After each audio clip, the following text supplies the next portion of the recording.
मोदी सरकार द्वारा मनरेगा में किए गए मजदूर विरोधी बदलावों और नए कानून वीबी राम जी के विरोध में निकाली जा रही युवा गांधीवादियों की मनरेगा बचाओ यात्रा आज 17 फरवरी मंगलवार को भारत माता मंदिर से शुरू होकर बिस्मिल्लाह खां की मजार मलदैया स्थित सरदार पटेल चौक लौरा बीर पर आजाद पार्क से वरुणा पुल होते हुए कचहरी के अंबेडकर पार्क पहुंची, जहां मनरेगा मजदूर के रोजगार के संवैधानिक अधिकार पर सरकारी हमले के विरोध में एक दिवसीय उपवास शुरू किया गया। 17 जनवरी को चौरी चौरा गोरखपुर से प्रारंभ हुई मनरेगा बचाओ साइकिल यात्रा, जो गोरखपुर, देवरिया, बलिया, मऊ, गाजीपुर होते हुए बनारस पहुंच चुकी है। एक महीने तक यूपी के गांव, गली, बाजारों से गुजरी इस यात्रा में मोदी सरकार द्वारा मनरेगा कानून पर हमलों पर आम लोगों से संवाद किया गया। गांव खेतिहर मजदूरों, खासकर महिलाओं ने बताया कि मनरेगा कानून आने के बाद उनको रोजगार की गारंटी मिली, जातिगत शोषण और महिलाओं के साथ घरेलू हिंसा में कमी आई।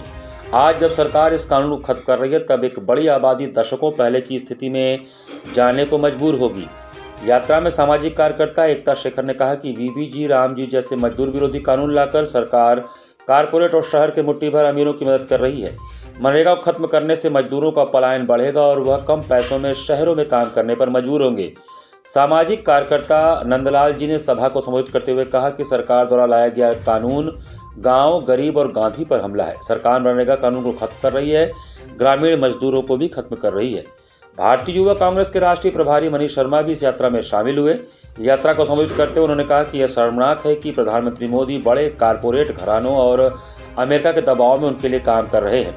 यात्रा में मुख्य रूप से मृत्युंजय मौर्य, नीति, नैना, पायल, मृदुला, सतीश साहनी, रेणु देवी, रामधीरज, सर्व सेवा संघ, राजेश रोशन, माधव, सत्यम, अमन यादव, प्रियेश, रजत, नंदलाल, धनंजय, विवेक, नीरज, विवेक यादव मध्य प्रदेश से, शांतनु, डॉक्टर शैलेंद्र कुमार नवादा आदि शामिल।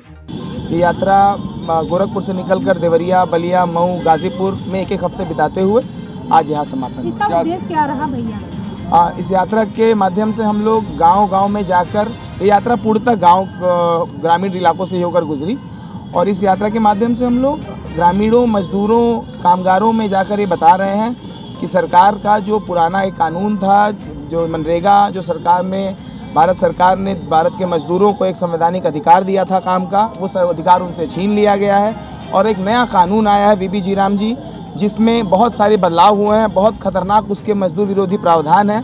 हम उन प्रावधानों को घर घर, गली गली, गांव गांव ग्रामीणों को समझा रहे हैं। क्या है उसमें बदलाव में प्रमुख? जैसे सबसे पहले आप देखिए कि सरकार ने जो केंद्र सरकार का 90% जो हिस्सा था फंड का, उसको काट के 60% कर लिया। ये बहुत साफ है कि जहाँ पे राज्य और केंद्र सरकारें नहीं होंगी, वहाँ पे मनरेगा का काम नहीं हो रहा होगा। इसके अलावा सरकार ने जिस तरह से ग्राम पंचायत की जो स्वायत्ता थी, जो ग्राम पंचायतें तय करती थी कि काम जो है वो क्या होगा, गांव में नहर बनेगी, पोखरी बनेगा, तालाब बनेगा, अब वो स्वायत्ता गांव से छीन के वो दिल्ली सेंट्रिक हो गई। तो हम इसको भारत के विकेंद्रीकरण के मॉडल पे हमला मानते हैं।